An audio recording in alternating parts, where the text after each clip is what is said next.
Question है कि how to revise full JEE syllabus for JEE main 2, what is the revision strategy. तो देखो, पूरा सिलेबस रिवाइज करने के लिए पहले तो पूरा सिलेबस कंप्लीट होना चाहिए। अगर आपका पूरा सिलेबस कंप्लीट है तो ही आप रिवाइज कर सकते हो। अगर मेरा सिलेबस पूरा कंप्लीट नहीं है तो मैं क्या करूं? तो फिर आप रिवाइज मत करो। नहीं नहीं नहीं, ऐसे मत करना। ऐसे मत करना कि पूरा सिलेबस आपने पढ़ा है फिर उसके बाद आप पूरा सिलेबस रिवाइज कर रहे हो। नहीं, जो जो भी आपने पढ़ा है वो आपका रिवाइज होना चाहिए। ये आपको इंश्योर करना है। आपको ये नहीं सोचना रिवीजन एक दूसरी एक्टिविटी है। बस आपने जो पढ़ा है वो आप भूलो मत। समहाउ जस्ट एंश्योर दैट कि जो भी आपने पढ़ा है यू डोंट फॉरगेट दैट। तो उसके लिए क्या करते हैं? उसके लिए पहले आप एक महीने उसको भूलोगे और जब एग्जाम में 10 दिन रह जाएंगे तब आप उसको रिवाइज करोगे। ये रिवीजन स्ट्रेटेजी तो बहुत गलत है। ठीक है, और यही ज्यादातर जेई स्टूडेंट करते हैं। नहीं, जो चीज आपने पढ़ी है आज वो आपको एंश्योर करना है कि 3 दिन बाद आप उसको रिवाइज कर लो, फिर 7 दिन बाद आप उसको रिवाइज कर लो। आपको एक रिवीजन प्लानर बनाना पड़ेगा कि ये चीज मैंने इस डेट को पढ़ ली, और बस ये एंश्योर करना पड़ेगा कि 3 दिन के अंदर मैं इसकी एक साइकिल ऑफ रिवीजन कर लूं, और 7 दिन के अंदर मैं एक और साइकिल ऑफ रिवीजन कर लूं, फिर 2 हफ्ते बाद में एक और साइकिल ऑफ रिवीजन कर लूं। इस तरह से आपको इंश्योर करना होगा कि आपने जो पढ़ा है वो आप भूलो ना। और आप कैसे इंश्योर करोगे कि रिवीजन हो रहा है? क्या पूरा पूरा दोबारा पढ़े हम तो उससे रिवीजन होगा? नहीं। कभी ऐसा करो, सपोज आपने ट्रिग्नोमेट्री पढ़ी है ना, तो आप ट्रिग्नोमेट्री के क्वेश्चन कर लो 10।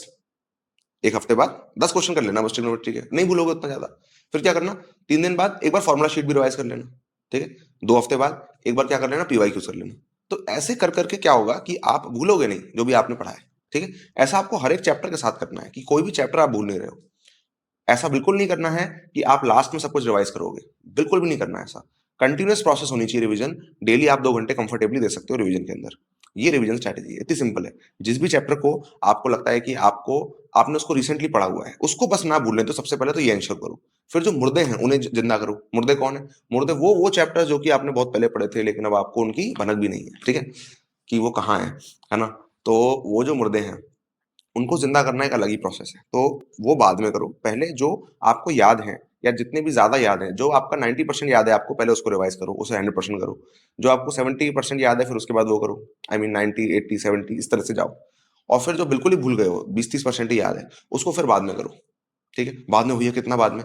देखो, जो चैप्टर्स आपके ऐसे हैं जो कि आपके 90% रिवाइज हैं, 80-70% रिवाइज हैं, ऐसे मान लेते हैं 30% चैप्टर्स हैं, ऐसा मान लेते हैं। ठीक है, तो वो जो 30% चैप्टर है वो आप 1-2 हफ्ते में रिवाइज कर लोगे। उसके बाद का जो टाइम है वो उन चैप्टर्स पे दो जो कि मुर्दा हो गए।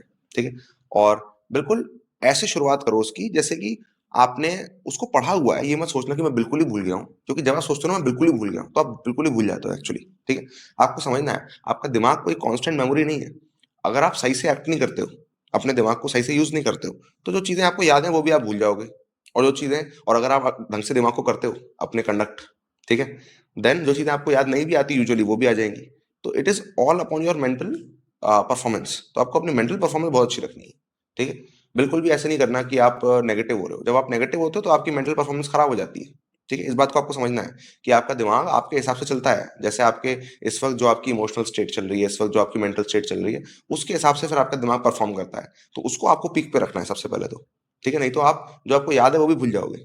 ठीक है, तो एक बात तो ये हो गई। फिर जब आप पुराने चैप्टर्स को जिंदा कर रहे हो, मरे हुए चैप्टर्स को, देन आपको ये नहीं सोचना कि बिल्कुल आप स्क्रैच से स्टार्ट कर रहे हो। नहीं, जितना भी आपको याद है पहले उसको शुरू करो। अगर आपको 20% याद है उसको दोबारा से पढ़ो, फिर आपको वो जो नेक्स्ट 10% है वो भी याद आने लगेगा, फिर उसको पढ़ो, फिर नेक्स्ट 20% भी याद आने लगेगा, and so on so on so on. धीरे धीरे आपको याद आने लगेगा। जो पार्ट आपको आप भूल गए हो उससे मत शुरू करो। जो पार्ट आपको याद है उसको एक बार दोबारा पढ़ो और देखो कि मेमोरी कैसे जागती है। आपकी पुरानी मेमोरी लिटरली जाग जाएगी, आपकी पुरानी यादें ताजा हो जाएंगी।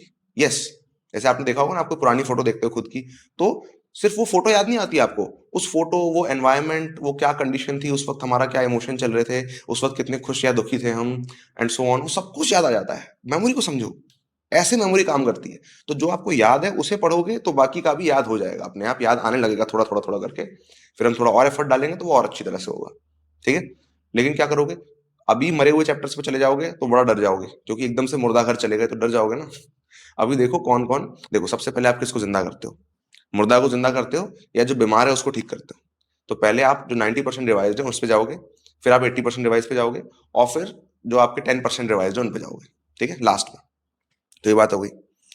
तो रिवीजन स्ट्रेटजी का मतलब ये नहीं है कि मैं आपको बताऊं कि ऐसे ऐसे ऐसे एग्जैक्टली ऐसे करो, कि इस दिन ये करो उस दिन वो करो। दैट यू कैन डिसाइड यार, आप स्मार्ट हो, आप डिसाइड कर सकते हो। आप जेई की प्रिपरेशन कर रहे हो इतने समय से, है ना, आपको मैकेनिक्स आती है, आपको कैलकुलस आती है, थोड़ा बहुत तो आता ही है, राइट?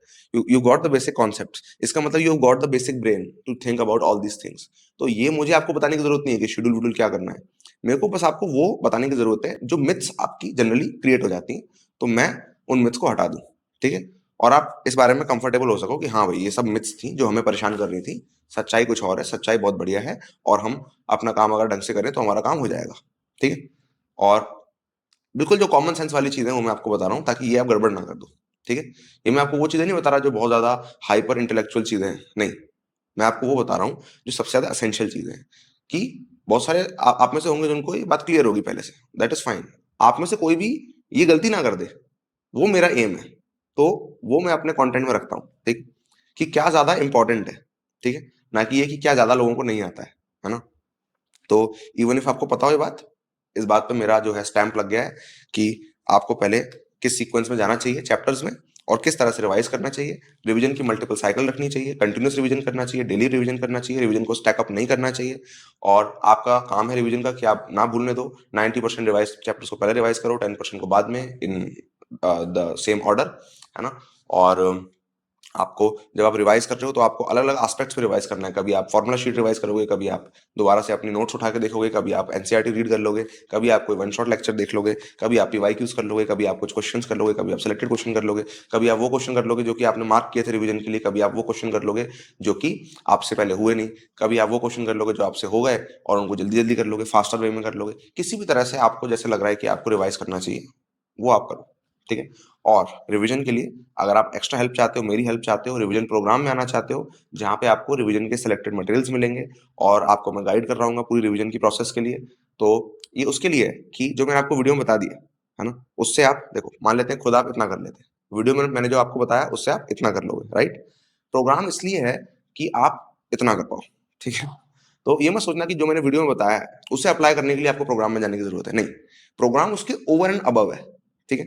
अगर आपको और इफेक्टिवनेस चाहिए और ज्यादा आप इंश्योर करना चाहते हो अपनी प्रोबेबिलिटी कि आप रिवीजन कर पाओ इस बचे समय में, और ज्यादा आप चाहते हो कि और क्वालिटी से रिवीजन कर पाओ और इफेक्टिवनेस से गारंटीड रिवीजन कर पाओ, देन, और एफर्टलेसली कर पाओ, ठीक है? जो कि एफर्ट अगर रिवीजन में बहुत ज्यादा जाएगा तो बाकी भी तो एफर्ट देना है ना? तो हमें हर चीज में एफर्ट मिनिमाइज करना होता है अपना, है ना? और ज्यादा से ज्यादा लेवरेज लेनी होती है, लेवरेज मतलब यूज उठाएं हम बाकी सारी चीजों का जो कि हमारे लिए बनी हुई है हमारी इफेक्टिवनेस को बढ़ाने के लिए, ठीक है? इस तरह से। तो अगर आपका ये डिजायर है तो फिर आप रिवीजन प्रोग्राम में आओ, ठीक है? अगर आपको जस्ट इतना इंप्रूव करना था, वही आपका डिजायर है, देन आप ये वीडियो में जो कहा है वो अप्लाई करो, और अगर आपको और ऊपर जाना है देन आप रिवीजन प्रोग्राम में आ सकते हो, लिंक आपको डिस्क्रिप्शन में मिल जाएगा। Alright, all the best.